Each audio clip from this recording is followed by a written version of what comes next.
السلام علیکم ورحمۃ اللہ وبرکاتہ۔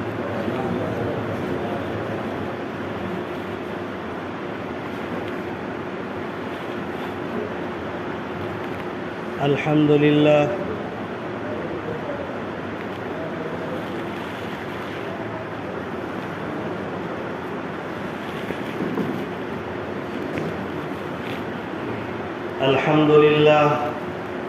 الحمد للہ نحمده ونستعینه ونستغفره ونؤمن به ونتوکل علیہ ونعوذ باللہ من شرور انفسنا ومن سیئات اعمالنا من يهده الله فلا مضل له ومن يضلله فلا هادي له ونشهد أن لا إله إلا الله وحده لا شريك له ونشهد أن سيدنا ومولانا محمدا عبده ورسوله أما بعد فأعوذ بالله من الشيطان الرجيم بسم الله الرحمن الرحيم وإذ ابتلى إبراهيم ربه بكلمات فأتمهن قال إني جاعلك للناس إماما قال ومن ذريتي قال لا ينال عهد الظالمين صدق اللہ العظیم۔ میرے واجب الاحترام بزرگوں اور بھائی اور اسلام کے غیور فرزندوں، اللہ تبارک و تعالیٰ نے اس دنیا کو امتحان کی جگہ بنایا ہے۔ جو شخص اس دنیا میں رہ کر اللہ تبارک و تعالیٰ کے حکم کے مطابق اور اللہ تبارک و تعالیٰ نے جن چیزوں سے روکا ہے اس سے رک گیا اور اللہ کے حکموں کے مطابق عمل کیا اور نبی پاک علیہ الصلوۃ والسلام کے طریقے کے مطابق زندگی گزارا، وہ کامیاب ہو گیا۔ اور امتحان کا مضمون بھی یہی ہے۔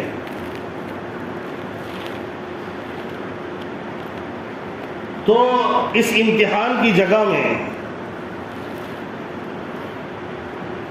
اور ممتحن ہمارا اللہ تبارک و تعالیٰ ہے، پہلے یہ سمجھ لیا جائے۔ امتحان لینے والا اللہ تبارک و تعالیٰ ہے، جو خالق ہے، جو ہمارا رب ہے۔ امتحان عام طور پر دو طرح کا ہوتا ہے۔ ایک امتحان جو انسان ایک دوسرے کا امتحان لیتا ہے، کسی اسکول میں ٹیچر اور پرنسپل اپنے اسٹوڈنٹ کا امتحان لیتے ہیں۔ اس سے یہ معلوم کرنا ہوتا ہے کہ بچے کی قابلیت، علمی قابلیت کیا ہے، یہ پتہ لگ جائے۔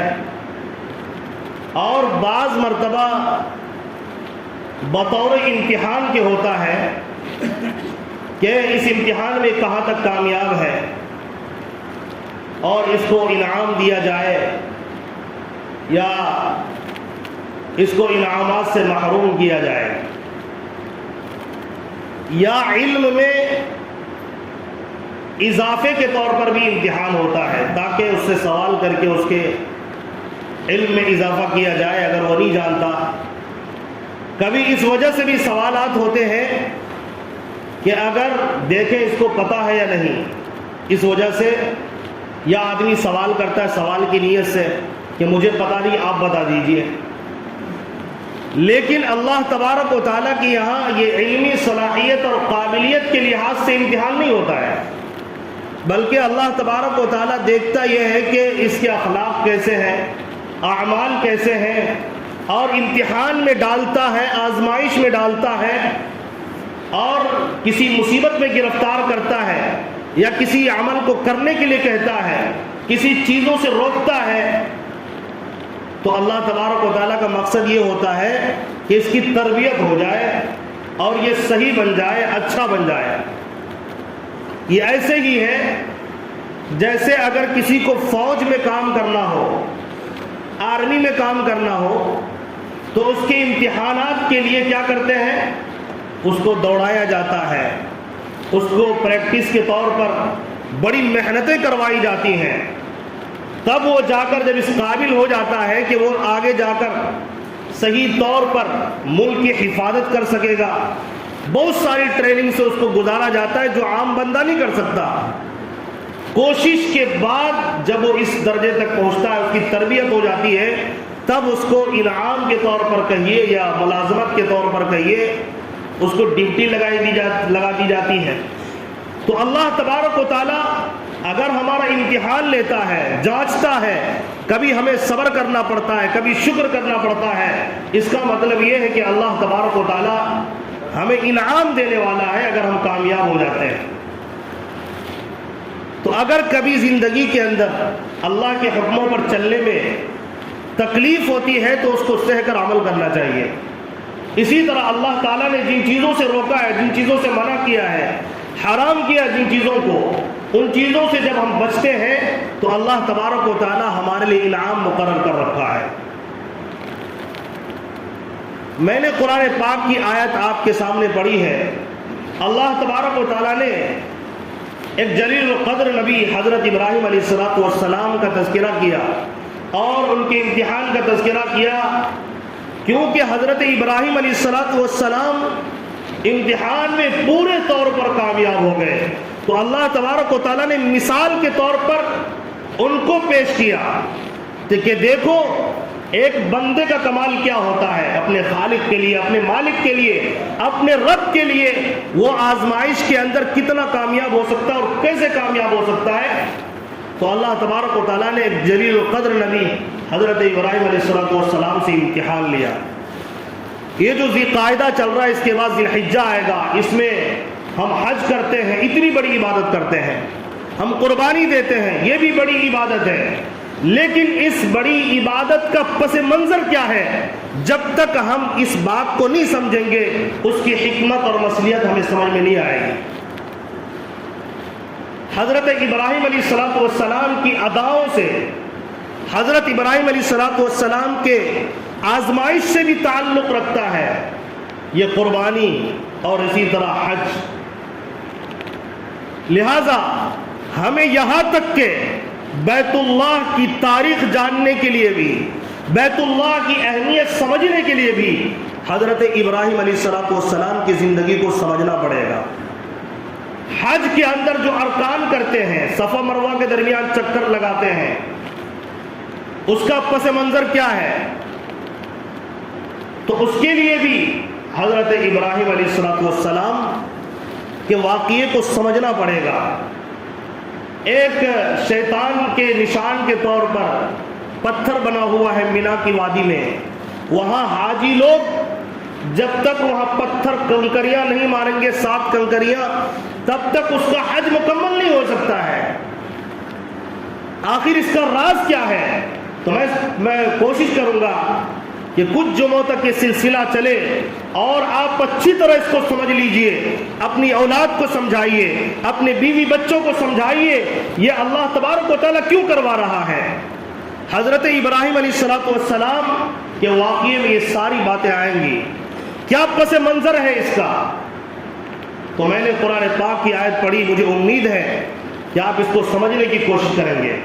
قرآن پاک کی آیت میں اللہ تبارک و تعالیٰ نے فرمایا وَإِذِ ابْتَلَىٰ إِبْرَاهِيمَ رَبُّهُ بِكَلِمَاتٍ فَأَتَمَّهُنَّ, اور یاد کرو اس وقت کو جبکہ حضرت ابراہیم علیہ السلام کو اس کے رب نے آزمایا اور وہ پورے طور پر کامیاب ہو گئے. اللہ نے کامیابی کی سرٹیفکیٹ بھی عطا کر دی ہے. تو یہاں پر 5 باتیں ہمیں سمجھنی ہیں, اور ظاہر ہے 5 باتوں کے اندر اتنی تفصیلات ہیں کہ وہ اسی جمعے میں نہیں سمجھ پائیں گے, اور اتنی دیر میں بالکل بھی نہیں. نمبر 1, اللہ تبارک و تعالیٰ نے کہا کہ ہم نے حضرت ابراہیم علیہ السلام کا امتحان لیا اور وہ کامیاب ہو گئے. سوال یہ پیدا ہوتا ہے کہ امتحان کا مقصد کیا تھا. میں نے تھوڑی وضاحت آپ کے شروع میں کی ہے. عام طور پر اللہ تبارک و تعالیٰ کے امتحان کا کیا مقصد ہوتا ہے, بلکہ سمجھیے کہ یہ خاص ہے کہ اللہ تبارک و تعالیٰ کا مقصد ہی یہی ہوتا ہے کہ بندے کی تربیت ہو. تو نمبر 1 یہ سمجھنا ہے کہ حضرت ابراہیم علیہ السلام سے امتحان لینے کا مقصد کیا تھا. نمبر 2, کس کس مضمون سے امتحان لیا گیا. یعنی امتحان کا سبجیکٹ کیا تھا، موضوع کیا تھا، وہ سمجھنا ہے۔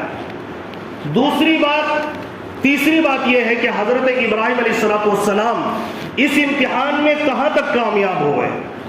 چوتھی بات یہ ہے کہ اس امتحان میں کامیاب ہونے کے بعد انعام کیا ملا۔ پانچویں بات یہ ہے کہ اس انعام کا ضابطہ کیا ہے۔ سمجھ گئے؟ جب یہ 5 باتیں آپ کے ذہن میں آ گئی تبھی آپ جا کر سمجھیں گے اس آیت کا ترجمہ اور مفہوم۔ یہ آیت چھوٹی ہے لیکن اللہ تبارک و تعالیٰ نے اس آیت میں اتنی ساری باتوں کو بیان کر دیا ہے، اگر اس کو بندہ سمجھ لے اپنے رب کے، اپنے خالق اور مالک کے عشق میں اپنی جان دینا گوارا کرے گا لیکن نافرمانی نہیں کرے گا۔ حضرت ابراہیم علیہ السلام کے امتحان کے واقعات سے جڑی ہوئی یہ آیت ہے۔ حضرت ابراہیم علیہ السلام کے ساتھ واقعات پیش آئے، امتحان کے طور پر حادثات پیش آئے، اس میں انہوں نے جو صبر کا دامن تھاما ہے اور اللہ کو راضی کیا ہے، مخلوق سے منہ پھیر لیا ہے۔ مطلب یہ ہے کہ اللہ کے مقابلے میں، اللہ کے حکم کے مقابلے میں، اللہ کے رضامندی کے مقابلے میں کسی کو راضی کرنے کی کوشش نہیں کی ہے۔ اللہ جس میں راضی ہے، اگر بندہ راضی ہوتا ہے تو اس کی مرضی ہے۔ اگر میرا عمل یہ ان کو خراب لگتا ہے تو یہ اس کی مرضی ہے۔ میرا رب راضی ہو گیا جس نے مجھے پیدا کیا، جو مجھے کھلاتا ہے، میرے جسم کے اعضاء کا مالک ہے، میرے سر کا، میرے بدن کے حصے کا جو مالک ہے، میرے دل و دماغ کا جو مالک ہے، میری جو سانسیں چل رہی ہیں جو میرا مالک ہے، اگر وہ راضی ہو گیا مجھے دنیا میں کسی کو راضی کرنے کی کوئی ضرورت نہیں ہے۔ اس امتحان سے آپ کو پتہ لگے گا۔ تو سب سے پہلا سوال پہلے حل کرتے ہیں کہ امتحان کا مقصد یہ تھا۔ اس کا مختصر جواب یہ ہے، اللہ تبارک و تعالیٰ نے ان سے کوئی علمی قابلیت کو معلوم کرنا نہیں تھا، کیونکہ اللہ تبارک و تعالیٰ وہ ذات ہے کہ انسان کے ایک ایک عمل سے، ایک ایک علم سے واقف ہے، ان کی قابلیت سے واقف ہے، لہٰذا اللہ تبارک و تعالیٰ کو یہ معلوم کرنے کی کوئی ضرورت نہیں ہے۔ اللہ تعالیٰ کس بندے کو کتنا علم دیا ہے، جو دینے والا ہے وہ نہ جانے یہ کیسے ہو سکتا ہے۔ اللہ ہی علم دیتا ہے، وہی علم عطا کرتا ہے، لہذا وہ جانتا ہے کہ میں نے حضرت ابراہیم کو کتنا علم دیا۔ لہذا یہ مطلب نہیں، مطلب یہ ہے حضرت ابراہیم علیہ السلام کو امتحانات سے گزار کر ان کو درجے کمال تک پہنچانا ہے، اس کے بعد انعامات سے نوازنا ہے۔ امتحان کس نوعیت کا تھا؟ پہلا امتحان ان سے یہ لیا گیا، اللہ تبارک و تعالیٰ نے ان کو پیدا کیا کفر و شرک کے گھرانے میں، جہاں انہوں نے آنکھیں کھولی۔ بابل ایک شہر ہے، بہت پرانا شہر ہے، بعضوں نے لکھا ہے حضرت عیسیٰ علیہ السلام کے دور سے تقریباً 4000 سال پہلے کا یہ شہر، یہ پرانا شہر ہے جو بغداد سے تقریباً 85 کلومیٹر کی دوری پر دریائے فرات، جو سمندر ہے فرات، اس کے قریب میں یہ شہر واقع ہے، بابل۔ تو حضرت ابراہیم علیہ السلام وہاں پیدا ہوئے، لیکن جب آنکھیں کھولی، جب سمجھداری ہوئی تو دیکھتے کیا ہے کہ یہاں تو سارے کے سارے لوگ ایسی چیزوں کو پیدا کرتے ہیں، ایسی چیزوں کی پوجا کر رہے ہیں جن کو یہ خود اپنی ہاتھوں سے بناتے ہیں، نہ اس کے اندر جان ہے، نہ وہ بولتا ہے، نہ وہ کھاتا ہے، نہ وہ پیتا ہے، نہ کسی کی بات سنتا ہے۔ یعنی دیکھا کہ عجیب طرح کے گمراہی میں یہ پڑے ہوئے۔ اور اللہ تبارک و تعالیٰ نے قرآن میں یہ فرمایا کہ ہم نے پیدائش کے ساتھ ساتھ ہی حضرت ابراہیم علیہ السلام کو انتہا درجے کی سمجھداری عطا کر دی تھی۔ وَلَقَدْ آتَيْنَا إِبْرَاهِيمَ رُشْدَهُ مِنْ قَبْلُ وَكُنَّا بِهِ عَالِمِينَ، کہ ہم نے حضرت ابراہیم علیہ السلام کو سمجھداری عطا کی تھی، عقل مندی عطا کی تھی، کیونکہ مجھے انہیں آگے چل کر نبی بنانا تھا، لوگوں کا پیشوا بنانا تھا۔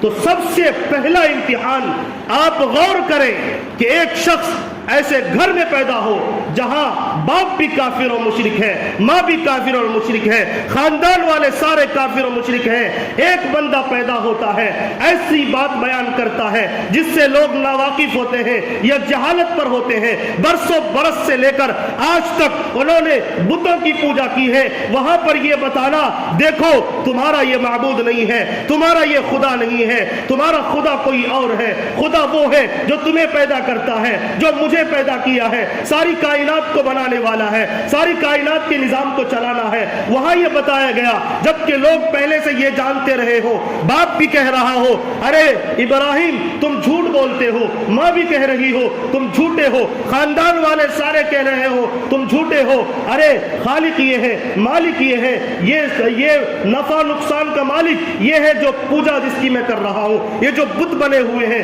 پتھر کے یہی اصل ہے، یہ ان کی پوجا کرو، یہی خالق ہے، یہی مالک ہے، یہی رب ہے، یہی سب کچھ کرنے والا ہو۔ یہاں پر حضرت ابراہیم علیہ السلام باپ سے بھی مخاطب ہوتے ہیں، ماں سے بھی مخاطب ہوتے ہیں، خاندان والوں کو چیلنج کرتے ہیں، قوم کے تمام لوگوں کو شہر در شہر کو اعلانیہ کہتے ہیں نہیں نہیں تم سارے غلط ہو، میں ایک صحیح ہوں۔ بتائیے کتنی بڑی آزمائش ہوگی،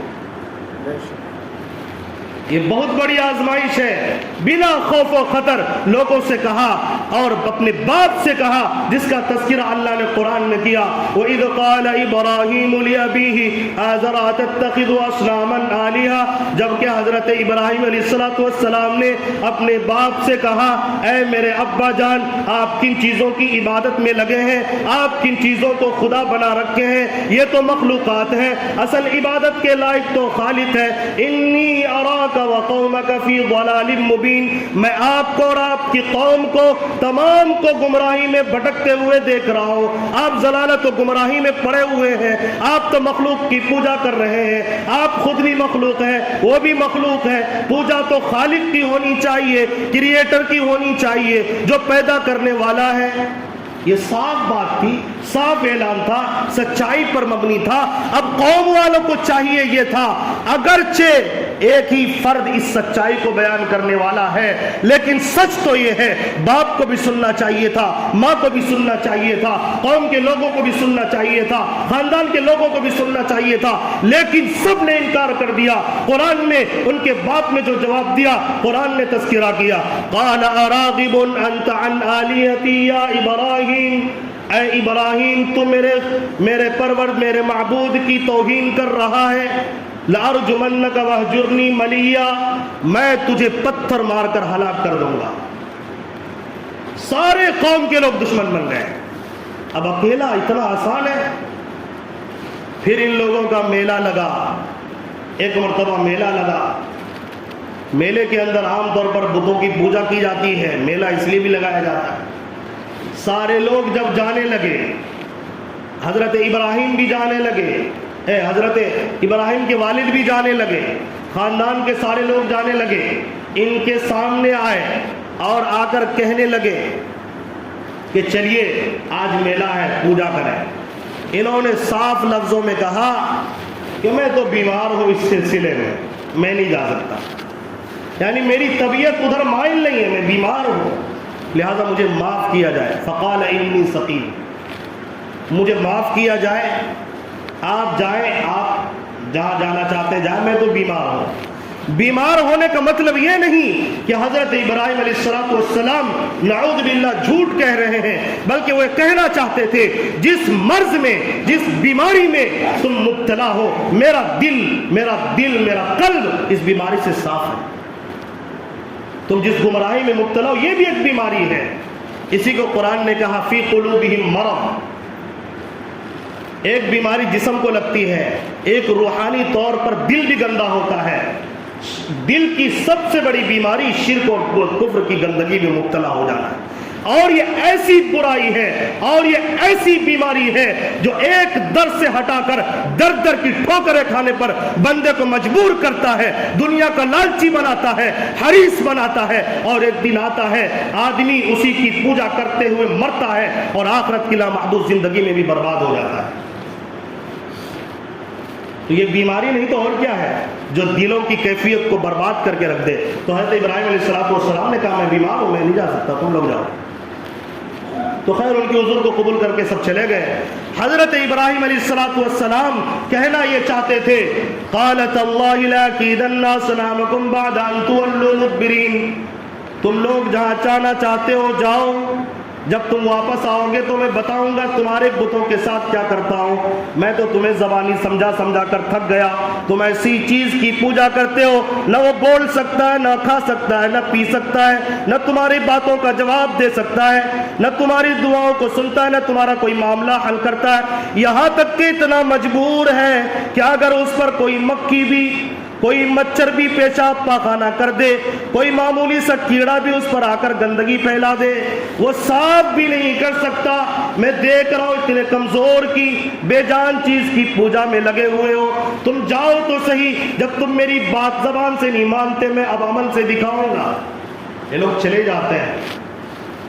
حضرت ابراہیم علیہ السلام ان کے بت خانے میں داخل ہوتے ہیں.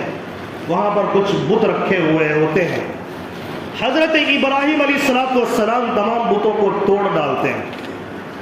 کلہاڑی سے توڑ کر ایک بڑے بت کے کندھے پر کلہاڑی لٹکا دیتے ہیں. جب قوم آتی ہے، اب دیکھیے سمجھانے کا کتنا پیارا انداز ہے اور کتنی زبردست دلیل ہے ماننے والوں کے لیے، اور جن کو نہیں ماننا ہے وہ کبھی نہیں مانیں گے چاہے آپ کسی طرح ان کو سمجھا لیجیے.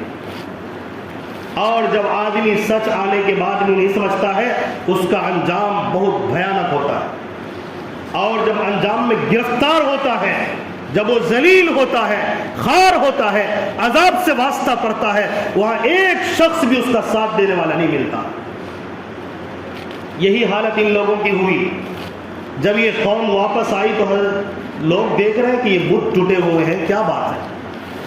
ان میں سے کسی نے کہا میں ایسے شخص کو جانتا ہوں جن کا نام ابراہیم ہے، وہ ہماری بتوں کی برائی بیان کرتا ہے، لہذا چلو ان کو پکڑتے ہیں. سارے لوگ حضرت ابراہیم علیہ السلام کے پاس آ گئے اور پوچھنے لگے انت فعلت، اے ابراہیم کیا تو نے یہ کام کیا ہے؟ بآلہتنا یا ابراہیم، یہ جو حرکت تم نے کی ہے ہماری معبودوں کے ساتھ. حضرت ابراہیم علیہ السلام نے جواب دیا قال بل فعل کبیرہم ھذا فاسألوہم ان کانوا ینطقون. جنہیں تم نے خدا بنا رکھا ہے میں نے تو ایک کو چھوڑ دیا ہے، جاؤ اس بڑے سے پوچھ لو جن کی ابھی پورے طور پر وہ جو جس کی پوجا کر رہے وہ بت پوری طور پر صحیح سلامت کے ساتھ ہے، ان کے کندھے میں کلاڑی بھی لٹکی ہوئی ہے، اگر وہ بولتے ہیں تو ان سے جا کر پوچھ لو. تو یہ کہنے لگتے ہیں یہ ایسے نہیں مانیں گے، اب ان کو سزا دینی پڑے گی. دیکھا کہ اس کا کوئی جواب ہی نہیں ہے، اور یہ کہنے لگے اگر تم اپنے معبود کی حفاظت کر سکتے ہو اور مدد کر سکتے ہو، کس کی مدد کر سکتے ہو؟ معبود کی.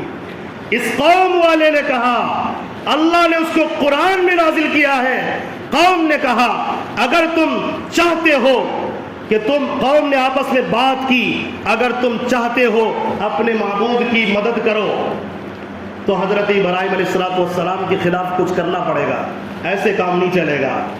اب دیکھیے نا، معبود اتنا کمزور ہے، معبود خود اپنی مدد نہیں کر پا رہا ہے، اب لوگ معبود کی مدد کریں گے.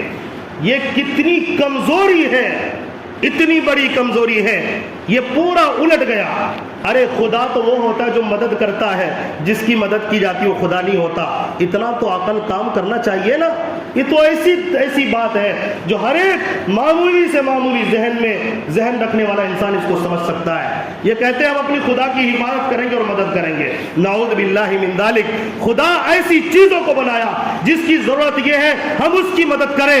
ارے خدا تو وہ ہے جو آسمان بھی پیدا کرتا ہے، زمین پیدا کرتا ہے، مخلوق پیدا کرتا ہے. جب پیاس لگتی ہے پانی پلاتا ہے، جب بھوک لگتی ہے اس کو کھلاتا ہے، جب وقت آتا ہے دن کا سورج سورج نکالتا ہے، جب رات کا وقت آتا ہے سورج کے رخ کو پھیر دیتا ہے۔ اسی کو حضرت ابراہیم علیہ السلام نے مثال سے قوم کو سمجھایا، لیکن نہیں سمجھ پڑی ہے ان لوگوں کو۔ اور یہ اتنی معمولی سی بات ہے، جو معبود تھے ان کو ان لوگوں نے اتنا کمزور کر دیا کہ لوگ جو ان کی پوجا کرنے والے خود ان کی حفاظت کریں گے۔ ظاہر ہے کہ یہ کتنی بڑی بھول ہے اور یہ کتنی بڑی گمراہی ہے، ہم اس کا اندازہ نہیں کر سکتے۔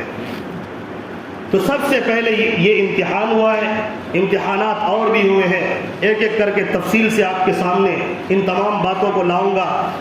اس کے بعد کیا واقعہ پیش آتا ہے اس گفتگو کے درمیان؟ حضرت ابراہیم علیہ السلام کا جب رد عمل سامنے آیا، جب وہ لوگ ناراض ہو کر چلے گئے، پھر کیا واقعہ ہوتا ہے، اس پر انشاءاللہ قرآن پاک کی آیات اور تفسیر کی روشنی میں آپ کے سامنے آئندہ جو روشنی ڈالی جائے گی۔